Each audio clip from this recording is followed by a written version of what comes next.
e-commerce is continuing to mature. And as it continues to mature, like anything in capital markets, the need for experts goes higher. It goes higher and higher and higher. Welcome to Honest E-commerce, where we're dedicated to cutting through the BS and finding actionable advice for online store owners. I'm your host, Chase Clymer, and I believe running an online business does not have to be complicated or a guessing game. If you're struggling with scaling your sales, Electric Eye is here to help. To apply to work with us, visit electriceye.io/connect to learn more.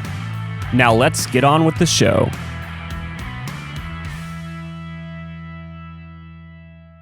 All right, everybody, welcome back to another episode of Honest E-commerce. This episode is going to be a good one for people that have experienced the ebb and flow of e-commerce during this last year. It's been a pretty wild year, and you know what? I bet some people out there are like, I think it's time, I want to sell my business. So today on the show, I'm welcoming Chris Schipperling. Chris is an expert when it comes to selling your business. Chris, welcome to the show. Thank you so much, Chase. I appreciate it, man. Thank you for having me on. Now, to specify, are you mostly talking about like e-commerce businesses with your expertise, or are you kind of all over the place? Yeah, great question. So, I'll give you a little bit of context in terms of who we are and our backgrounds, and that will probably give you a much better answer to that question. So my background, I came from consumer products. I worked for close to about 14 years in small business, ranging from 22 million all the way up to $500 million companies, working in various sales and marketing executive positions, but specifically in CPG, working with big box retailers, working with Amazon when it was way back in the day, back in 2003, 2004 vendor central days, and have worked, of course, with various, in-store retailers and then also e-tailers as well. My partner's background, they all came from large institutional investment banks, working for Citibank, for Deutsche Bank, for Wells Fargo, Bank of America, for hedge funds, various credit hedge funds, private equity, et cetera, et cetera. So I say all that to say, yes, we're digitally focused at Global Wire, but because of our backgrounds, we're fairly agnostic. And so really what our firm has turned into is a marrying of both, call it anyone that's got any level of maybe some traditional and also digital. We can handle it all within the consumer product goods space. So I hope that answered your question with a little bit of context. Yeah, no, it answers the questions a lot, and I guess CPG is a easy term for me to really be like, oh yeah, they've got some e-commerce element to it, especially now. And if they don't, like, they're leaving money on the table. Lots of money. That's right. Yeah, consumer packaged goods. So that's anything from like some toothpaste all the way up to like headphones in like some cool box. Like it kind of runs the gamut. It does. That's exactly right. Anything that's effectively consumer facing is going to be consumer packaged goods. That's right. A really terrible thing to think about would honestly be like, could you buy it at Walmart? It's probably considered a consumer packaged good.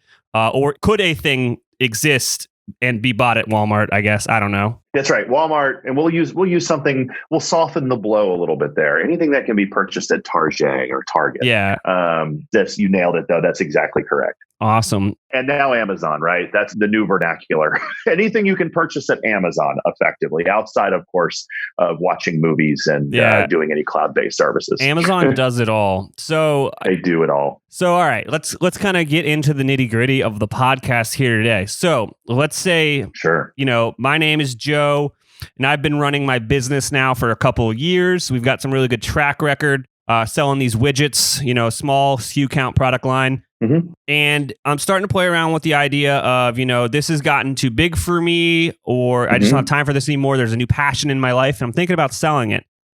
That's just like coming to that realization is one thing, but then what's the next step? Like, I don't, are people knocking down doors trying to buy businesses? How's this work? Great question. I'll try and keep it 30,000 feet, and then feel free to bring me down into the minutia or anything lower. When you're at that place and you're looking at potentially, selling your business, right? The first thing you need to do is get in touch with a really good M&A advisor or some type of advisory firm.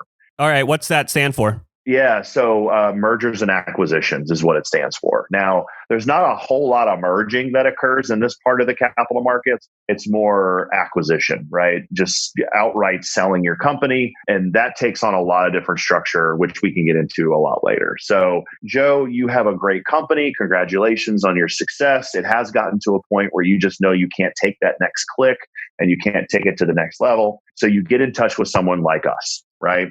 I'm going to ask you a series of questions about your business because you now expressed that you're ready to potentially go to what we call market, right? First and foremost, I'm going to ask you about the health of your business, right?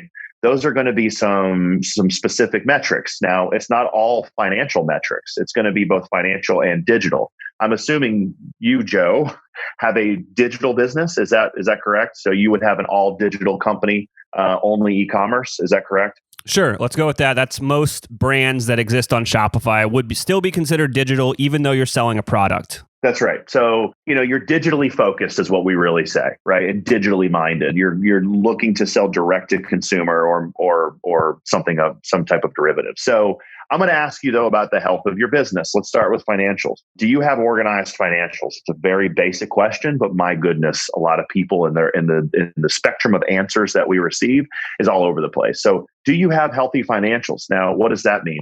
Do you have P&L? Do you have profit and loss statements by month for the past at least 2 years? Are you on accrual basis or are you on cash basis for your accounting? Is it done through generally accepted accounting principles, right? So GAAP method. Do you have a good CPA? We're going to go through this whole yellow brick road. And I'm going to ask you a lot of questions around your financials. Do you have a balance sheet? Is it up to date? What are the debt and liabilities and assets currently running through the business? That's really what the balance sheet does. So we're going to walk through that, and then I'm going to rotate over towards now the actual mechanics of the company. Walk me through your vertical. How did you get into this vertical? Where is your revenue concentration? Are you mostly Shopify? Are you mostly Amazon? Because that's going to inform me how much data do you actually have on your consumer, right? If it's on Amazon and mostly through Amazon, well, it's going to dilute the amount of data you have. You got to go through other methods. Sometimes they're gray, sometimes they're black hat methods. And that doesn't necessarily make a potential acquirer feel good. But if you're running most of your revenue concentration through Shopify, well, then I know you've got a lot of data on that particular consumer. And as you know, Chase, that data begets more data, which means more sales, right? Yep. This is what you do for a living. So I'm going to get into the minutia, right? I'm going to say, okay, walk me through understanding your vertical. You are mostly repeat purchase. Okay, great. Let's talk about your CAC, right? I'm okay now if I hear that your CAC is, almost that you're not profitable to get that first sale. What does your now LTV look like? How long do you typically keep it? What's the consumer life cycle for the particular widget that you're selling? How many of the variants of that widget do you have, right? So we're going to really talk through a lot of financial health and a lot of, call it just digital marketing health, right? And just pure sales and marketing health of the business. If anyone's been listening to this podcast for over a month, I don't know, it comes up in almost every podcast. It's like, you need to know every number you just rifled off. You need to know your numbers. E-commerce is numbers at the end of the day. And you can't just go by your gut. You need to understand how much this stuff costs. Not only for a potential sale down the line, that's some people's not their goal, but for the more important thing is you actually have to know how much money you're making, or you might just be running at a loss over a very long time. You nailed it too. And I mean, look, we talk to folks all the time and we try and be very educational. Sometimes it's actually translated as just being benevolent or altruistic, because in some cases it really is. There are folks we speak to that don't want to sell their company, but we talk to them anyways because they just want to understand the process, kind of like how we're having this conversation. And look, it's always healthy to set your business up for sale, no matter where you are in the process, because of exactly what you just said, Chase. The fact that someone is running this operation and they're at a point now where they're like, hey, maybe this is actually getting a little overwhelming. It's getting too big for me. If you don't know your numbers just from both on the consumer product, from sales and marketing, all the way to, financial numbers, I don't know where you're actually steering the ship. I don't even know how you're surviving up to this point, to be blunt, because it's all so important. That startup phase is a lot of flying by the seat of your pants, figuring out what works really fast, and you really don't have time to kind of get into the weeds there. But, that 0 to 1 million is like the startup phase that I've been going with. So from 1 to 10 is like probably scaling. And in that phase, that's when the numbers matter. That's when you're either going to go bankrupt or you're going to win. Yeah, you nailed it. That's exactly right. Nobody likes insurance, but everybody should have it. Mistakes do happen. Our partner Rewind can protect your Shopify store with automated backups of your most important data. Rewind should be the first app you install to protect your store against human error, misbehaving apps, or collaborators gone bad. It's like having your very own magic undo button. Trusted by over 70,000 businesses, from side hustles to the biggest online retailers like Gymshark, Gatorade, and Movement Watches. Best of all, respond to any of their welcome emails and mention Honest E-commerce to get your first month absolutely free. That's kind of the fill or kill phase, right? It's go or no go. I would agree with that. But too, and I think you might agree with me when I say this out loud, to some degree, even in the startup phase, the amount of data processing, data applications, apps through Shopify, folks like yourself that are out there, experts when it comes to digital marketing, and all things, Shopify, all things Amazon, you start to run up a little bit now, I say in 2021 going into 2020 going into 2021, even in startup phase, if you don't know your numbers, it's kind of like, I don't know if any excuse now is going to be relevant, right? Yeah. Because there's just so much information out there. I think it's, what's the name of this one Shopify app? Live Timely or something like that, I think it is, or it's some app I know some of our clients have used before, and I'm of course coming up with a little bit of a brain fog at the moment, but it shows you all of the LTV and repeat purchase data, and it's in a fantastic app. It shows your AOV, it shows you all of the metrics you need just pulling in all your Shopify data. It just proves my point, right? Mm-hmm. Even in the startup to that 1 to 10 million phase, there's just now so much out there in terms of data reading and dashboarding. It's almost like, hey man, you can know your numbers pretty early on. And it really is, it does inform your business plan. And that's the other thing that we also talk a lot to Joe, a guy like Joe. What's your 3-year business plan? If they just scratch their head, not a problem. We help work through that. We help discuss that. We help, weed through all of their information. And, that's part of our process, which I can get into a little bit later. But, most importantly, you're a consumer products company. I worked in the middle market company that I worked at. We had, I can't even begin to tell you how many product managers we had. And as well as just, we actually pulled in a lot of folks from both Kimberly-Clark and Procter & Gamble. We were always talking in terms of 3 years down the road. NPD, or new product development, was constantly the conversation, right? And it was also, we were talking about channel diversification and a real channel strategy, which product is going to go into Kroger, but then which product is going to go into, call it Nordstrom. Basically, we kind of ran the gamut with a lot of different product lines. So that's also an important piece, right? Is you're definitely getting to Joe's level, and it may be overwhelming, but it's like, hey man, what exactly do you currently have now that would pass a sniff test down the road to a potential acquirer that could be built to take this company then to the next click, right? Mm-hmm. So that's another important piece. It's almost like if you're Joe and you're coming to us and you're at that place, Chase, it's almost like, let's now talk through every single function of your business. And if there's some holes, let's talk through what that looks like to fill those holes. And if some of those holes in terms of functions, and I'm talking about basic functions of any business, sales, operations, marketing, finance, et cetera, logistics, manufacturing, et cetera, if some of those feel anemic, let's go ahead and try and fill those in as well. And so that's what I would recommend someone like Joe do. Yeah. Businesses are the most successful when they own their data, customer relationships, and their growth. That's why more than 50,000 e-commerce brands like Living Proof, Huckberry, and Solo Stove trust Klaviyo to deliver their ideal customer experience. Klaviyo is the ultimate e-commerce marketing platform for online brands of all kinds and all sizes. With email automation, SMS marketing, list growth tools, and more, you'll get everything you need to build strong relationships that keep your customers coming back. If you're tired of relying too heavily on paid advertising or third-party marketplaces for your sales success, you're not alone. It's time to take back control of the customer experience. More and more online businesses are moving to Klaviyo to grow higher value customer relationships through personalized email and SMS marketing. And the results are staggering.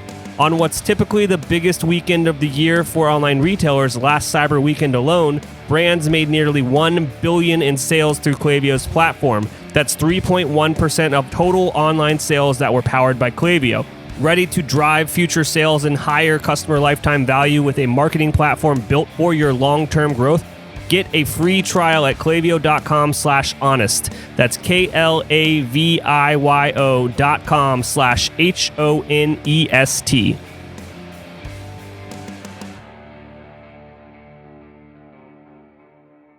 I mean, it's one of those things where if you're getting to the point where you want to sell your business, if it's because you think it's like, if you know your business is failing, it's not going to pass any sniff test and nobody's going to want to buy it.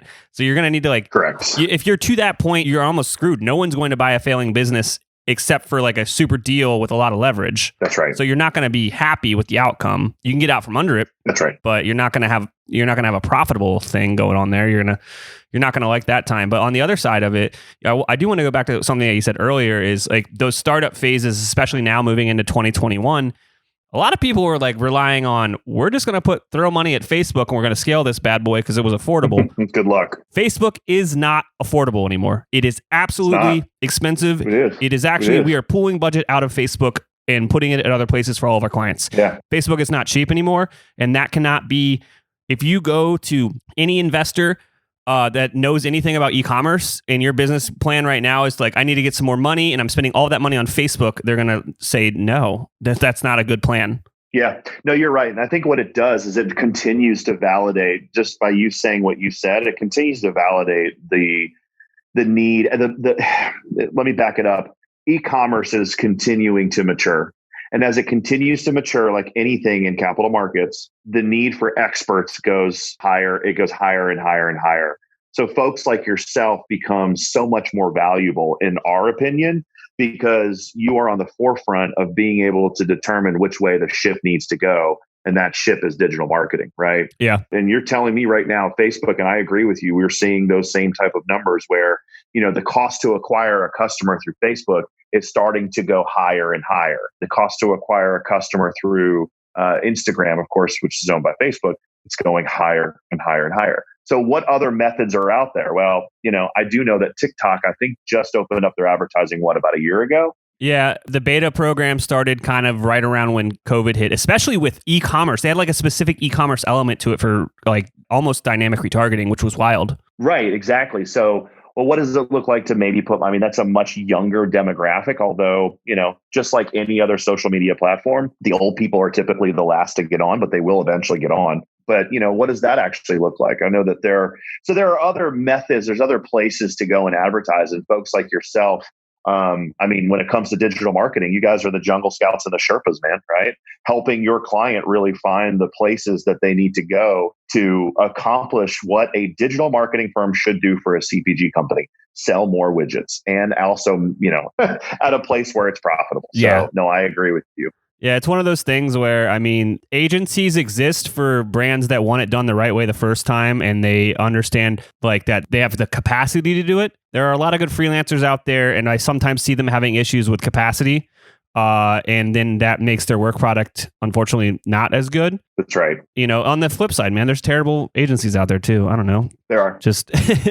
Yeah, there are. No, there are. And you have to, you have to weed through them for sure. And you've got to be much better in terms of your interviewing process as a brand, asking for references or, genuinely referrals tend to always be the best. I'm sure you'd agree with me. They always are the best type of client or potential agency because a friend said, hey, I did this and look at all the success they had with me, et cetera, et cetera. So yeah, back to Joe. So that's what we would do with Joe. We would really vet, and in our firm in particular, we're very, what's the word? I don't want to use the term picky, but we have a criteria.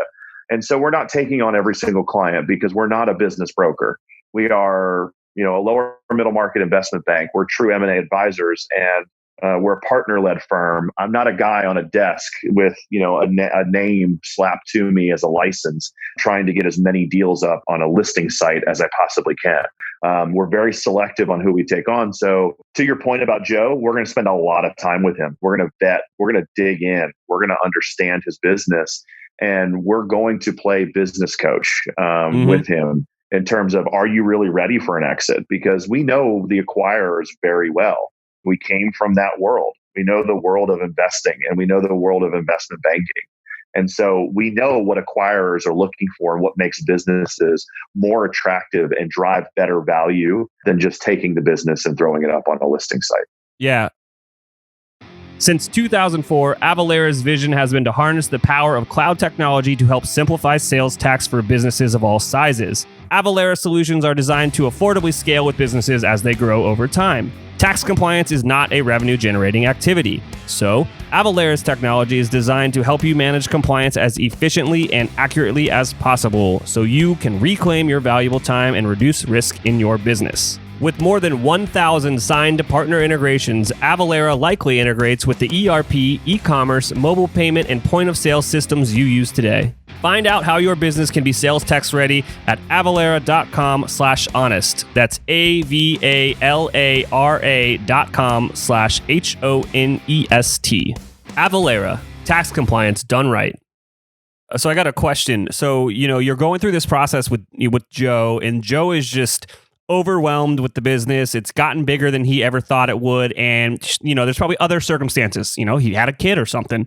Sure. He just doesn't have the time to invest in this business anymore. So he can't answer that three-year question. He's like, I can't even think till next week. He's like, but I know we have a good product. We have good customers. The sales are there. Do you help them come up with that 3-year plan and those projections? Because I feel like that is where people... All of it. Yeah. All of it. Yep, absolutely. And so we utilize both, our strong financial engineering background because, that's basically all we did. My one partner, Chris, he actually worked on the buy side for a couple different firms. And I may be using language that before you even ask the question. So there's sell side and there's buy side. Buy side are private equity firms. They're hedge funds. They're out there looking for deals, right? So they're the ones kind of vetting the deals that come across their desk. And then, of course, sell side is what we focus on right now as Global Wired Advisors, and that's helping someone go and sell their company. And so having that experience both on, the sell and buy side, we understand what it looks like to model out, projections for widget A through Z. The fancy Latin term for that is called a pro forma, which you may have heard of before. And so, yes, we're going to dig in with Joe. I run business development marketing. And then when it comes to our SIM creation process, or offering memorandum is what we call it, or investment book. So the marketing book that we're creating to go and market the company with out to potential acquirers and potential investment partners.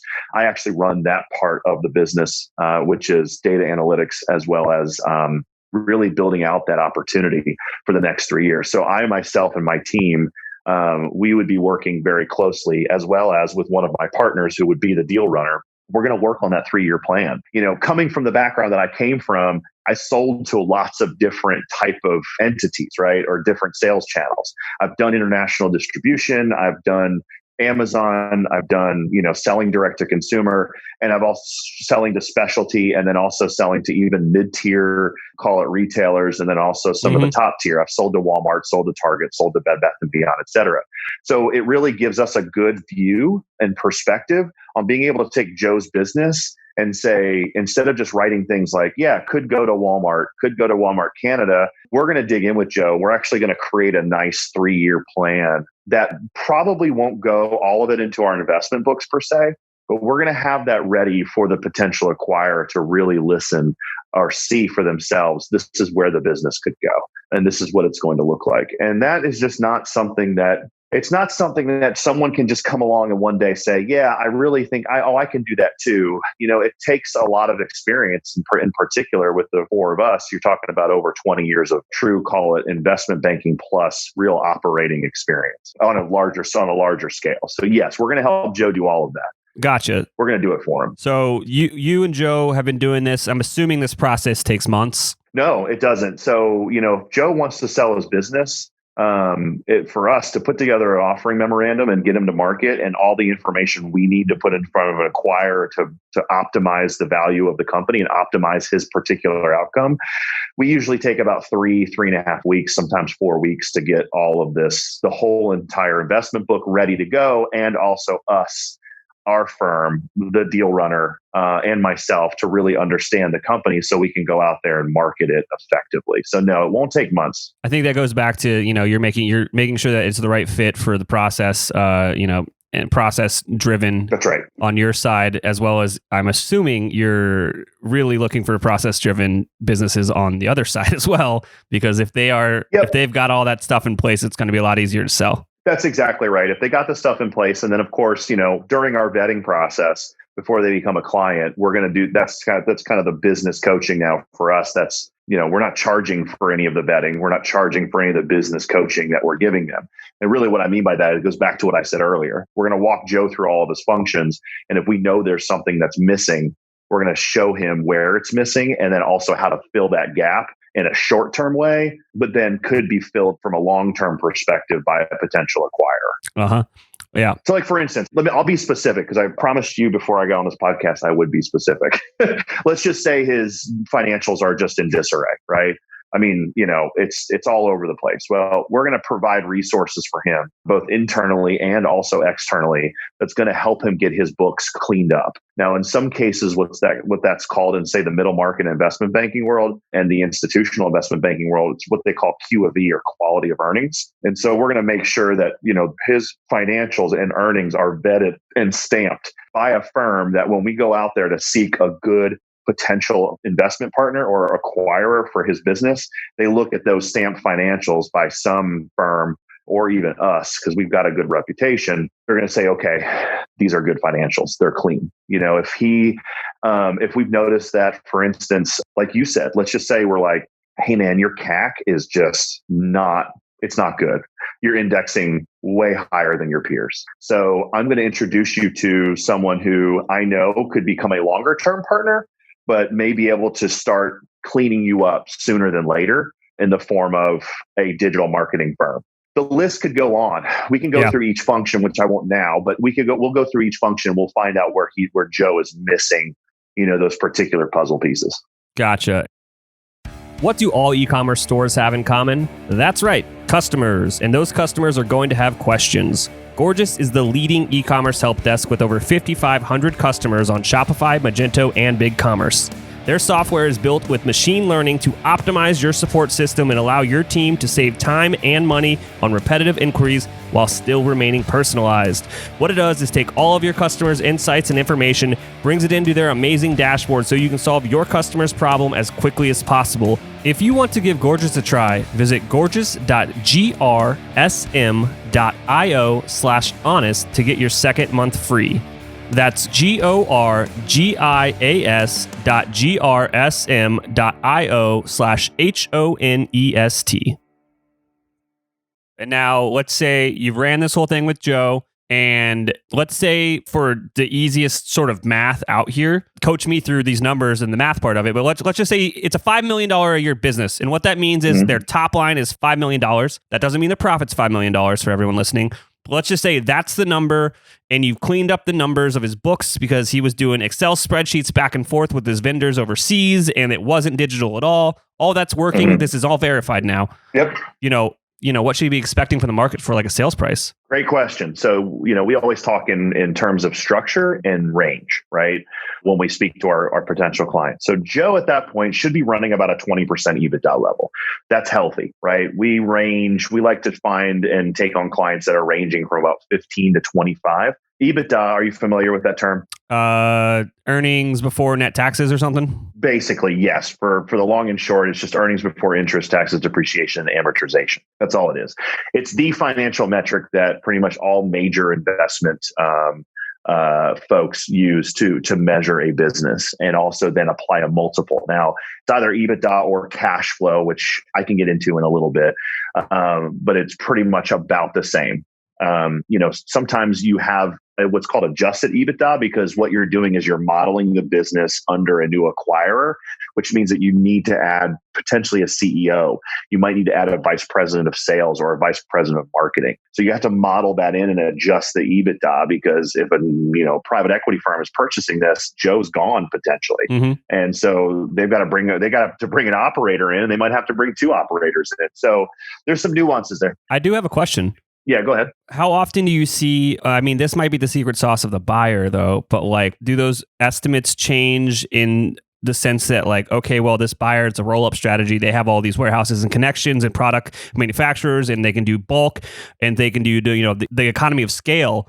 Does that ever factor in Yes. And does the seller ever see that information? Yes. So that's what we would typically call a strategic purchase. And that's somebody who's got all of the tools, basically. And really what they want is they want your brand name, they want your widgets, and they want your market share of whatever channel that you're selling mostly through. We just closed the deal last week where it was exactly that. And on a business that normally, if you ran it through a typical, call it business broker process, listing it and gone through a non-strategic, maybe just a personal buyer, it would have probably yielded maybe like a 3 multiple, maybe.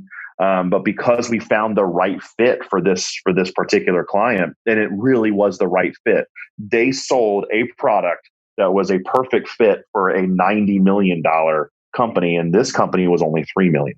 And so, they were actually less than where our criteria is today. I'll get into that in a moment.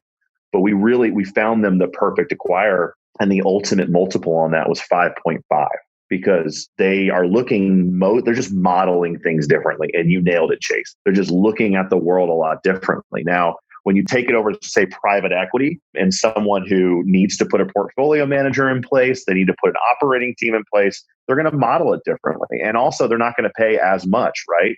Because the strategic can take the widget day one and they can it's almost like a Midas touch, right? Mm-hmm. It turns to gold immediately because, the ramp to higher revenue, higher profitability, that ramp is in that curve is much, much faster than, say, a private equity firm or even a personal capital buyer buying the business.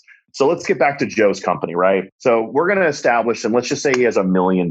Now, at this point, I'm going to have a long conversation with Joe and say, look, here's what it looks like to sell your business today. And I'm going to walk him through what we really call it just the different tiers of folks who would be interested in buying his company. He's going to struggle to find a strategic because lots of strategics at $1 million in cash flow or $1 million in EBITDA, they're just not that interested. It's really difficult for them to get excited about $1 million in cash flow or EBITDA.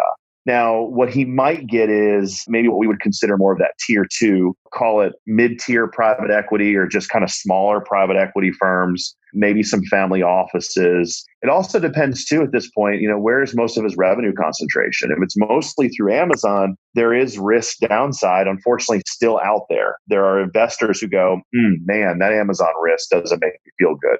Now, they're reading all of the boogeyman articles, right? They're reading the CNBC articles that talk about, suspensions and people getting shut down and all the counterfeit and Bezos acting crazy. The reality is the valuation for Amazon continues to stay strong and goes up. The stock price continues to go up. All the metrics for Amazon continue to get healthier and healthier. And so we're starting, at least our firm, we're starting to talk guys out of that whole risk conversation, but the multiple continues to suppress because you don't own the data. Back to what I said earlier. Yeah. So if most of Joe's revenue concentration is through Shopify, he owns data and it makes him more attractive. So as far as valuation range goes, we could probably find him a good fit. He's got not a lot of history on the business, probably maybe at this point 2 or 3 years, maybe 3 or 4 years at the most.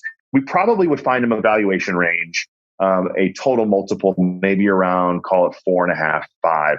And that includes working capital, which translated some level of inventory, right? It would also include potentially an earn-out structure, which means I'm going to give you, 80% cash at close. So you literally get money transferred on that day to your bank account and whatever wiring instructions you've given the bank or the escrow agent. And then, maybe 20% of it is in rolled equity, right?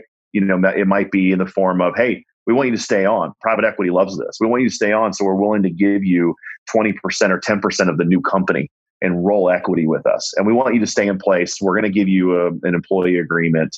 It's going to be very lucrative, et cetera, et cetera. Or Joe might say, look, I wasn't kidding. I'm burnt out. So I'm done after 6 months. I'll give you 6 months, but that's it. Okay, no problem. We'll give you 6 months, but we'll still give you the 20% because we want to hedge our risk, right? They want to hedge the risk in the form of equity versus just any other form of structure. Finally, there might be actual no rolled equity and some type of earnout. Earnouts come in all types of forms. This is where you have to be very careful because structure and deal structure, it's our expertise. It's our forte. there are a lot of folks selling businesses like ours. It's not their forte, and they get lost very, very quickly because there's a lot of ways to structure earnouts. And at the end of the day, it needs to benefit the seller, period. And that's where we really come in, and we play just a tremendous quarterback for the seller, making sure that earnout looks really good. And so for Joe at 1 million, that's what it's going to look like. And I'm assuming. Oh, go ahead, Chase. I'm sorry. I'm assuming when we're discussing earnout here and earnout with no rolled equity, it's this concept of the golden handcuffs. And I guess you could kind of explain like why this wouldn't be very appealing to someone that wants to sell their company. Traditionally, it's been unappealing, but I mean, some of the structures that we've created for our clients have taken the business from a 5 multiple all in, say, if it were just a normalized earnout or whatever. And we've been able to negotiate that at the end of their earnout, the end of their term, close to a 7 multiple on the business and upwards, even 8 multiple on the business. So there's ways to structure it where it's very advantageous. We actually, for our firm, we got just on Friday, another earnout check where one of our clients got full earnout for year 1. Now they've got 1 more year to go. It's a nice annuity, honestly. So if you can turn it into something that's very advantageous for the seller, again, this is where I feel like I'm stumping for, politics back in the late 1700s, but representation matters, right? It just does. And so having the right team and the right deal team to help you structure the correct deal structure for you, this is where it really starts to matter. It matters in finding the right acquirer because that's a huge process. And if you're passive with that process, the outcome will be suboptimal. So you want someone who's highly invested like our firm. And then also when it comes to the actual, negotiating of the structure. So earnouts, to your point, somewhat have a little bit of a stigma on them. If you have the right deal team, it can become very, very advantageous and very far away from being a stigma. Yeah, if you can play the game and make it worthwhile, then it's just another piece of negotiation. Yeah. For instance, we have a client right now going under LOI, and he's going to get a multiple of his current trailing 12 cash flow. And then we negotiated that in, because Q4, I'm speaking your language here, man. Q4 for most CPG, I mean, it's the quarter, right? It's the Super Bowl of quarters. Some folks are more flat throughout the year. They're not as seasonal, but at least with our client base, we found that I'd say, over 50% for sure, maybe touching 60, 70%. Q4 is like, again, it's the Super Bowl of quarters, right? Yeah. And so they're going to buy the business on November 1st, but then on January 1st, they're going to look at the 2 months of that cash flow and apply an even bigger multiple to those 2 months as a quote unquote first level earnout. So if you kind of see how, your gears are probably moving right now.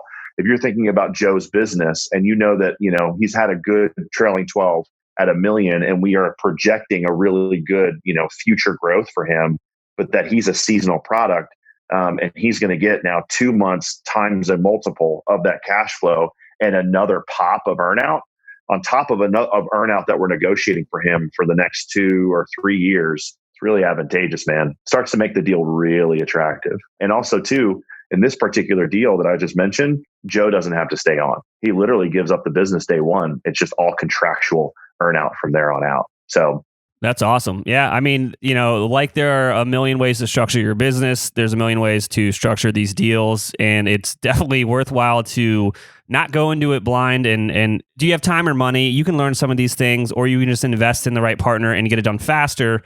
And obviously, the faster you can get things done, quicker you can make moves, the faster you can pivot. And essentially, the better off your business should be in reality. Obviously, there are scam artists out there and people that you shouldn't work with. That's right. You should be pretty wary about them. But using trusted partners for some of these things, I think going from 0 to 1, like I talked about probably on the last episode, was, that startup phase. You can realistically get away with all that yourself and doing it yourself and just like getting some good coaching here and there. But going from 1 to 10 or whatever, that next step should definitely get dedicated partners for specific parts of the business to help make a well-oiled machine. No, you nailed it. So yeah, you absolutely nailed it. And I'll just say one more thing, and I know that we might be bumping up against time. The other thing we're going to talk Joe through is I know you're burnt out, but we just walked through a lot of kind of your business and a lot of the functions of your business.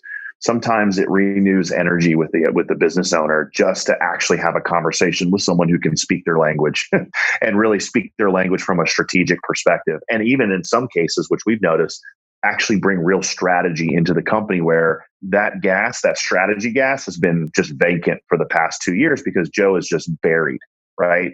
Tough for him to get out of the weeds and really think strategically. So sometimes we'll actually see the fog kind of lift. And that's where we really start to pivot the conversation and say, look, Joe, you don't have to go to market right now. If you've got renewed energy, we really encourage you to try and get that EBITDA up. And the closer he can get it to 3 million, there is an absolute cut line out there in the investment world. When you hit 3 million, you start to wake up a lot of different folks. And then we can really take your business to a lot more potential acquirers and a lot more strategic acquirers, and ultimately get Joe a lot more cash for his business. You're talking at 1 million, I gave you about a range of let's just call it 4.5, maybe 5, or 4 to 5. So it's easy math, 4 to 5 million, 3 million EBITDA. We're looking at more, if he's all Shopify, maybe like a 6.5, maybe 7. You're talking 18 to 21 million. That's a huge difference. Huge. And so that's where we really like to take our time with clients and just make sure they fully understand what the landscape looks like out there.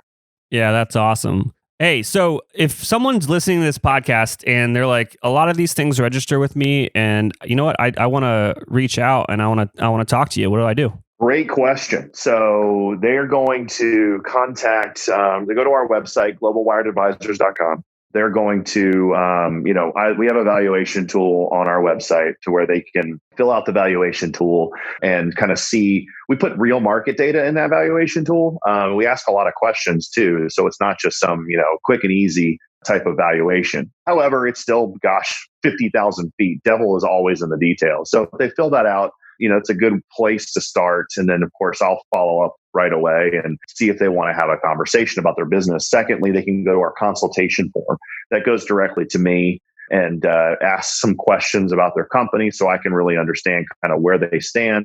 We do have a criteria in our firm. You kind of nailed it in our example. We're really looking to take on businesses that are, I'd say, upper, 6 figures in cash flow, up to, call it that, 7 to very low 8 figures in cash flow. That's really where our firm plays, and that's where our process works the best. So that's how they get in touch with us, man. Any listener that's listening today, just know that if you're not there yet, that's not a problem. Still reach out to us. We're happy to have the conversations today, even if you're 2 years out. Awesome. Thank you so much for coming on the podcast today. Awesome. Thank you, Chase. I cannot thank our guests enough for coming on the show and sharing their journey and knowledge with us today. We've got a lot to think about and potentially add into our businesses. Links and more information will be available in the show notes as well. If anything in this podcast resonated with you and your business, feel free to reach out and learn more at electriceye.io/connect. Also, make sure you subscribe and leave an amazing review. Thank you.